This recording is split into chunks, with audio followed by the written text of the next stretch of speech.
मेरो चाहिँ हजुरको यो पछाडि ब्याकबोनमा पेन भएर पछाडि यो ढाडमा समस्या, ढाड दुखेर यो दुखाइ चाहिँ हजुरको हुन्छ नि यहाँ ब्याकदेखि पुरै घोडासम्म पुगेको थियो।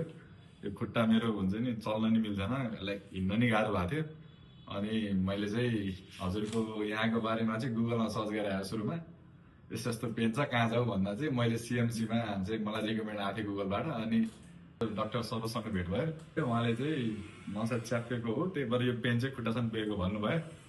अनि त्यही अनुसार यहाँ मेडिकेसन पनि सुरु भयो नल, अनि त्यसपछि काइलो गर्नुभएको थियो।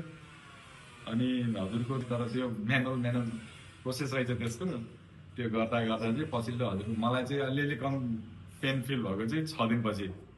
अनि हजुरको लगभग मैले 2 हप्ता गरेँ मेरो चाहिँ जस 2 हप्ता गर्दा जस फाइनली चाहिँ अहिले चाहिँ एकदम रिकभर छु म, पहिला जस्तै छु, खुसी छु। यही अनुसारको पेन ब्याकदेखि हजुरको ब्याक पेनदेखि लिएर सबै हुन्छ नि, अब यो पेन सिभर भएर खुट्टासम्म पुगेको छ भन्ने चाहिँ यहाँ आउँदा हुन्छ। मलाई चाहिँ एकदम यहाँ चाहिँ हजुरको जे कुरा पनि एकदम हुन्छ निट एन्ड क्लिन छ, सबै कुराहरू, हस्पिटालिटीहरू, सर्भिसहरू। Thank you.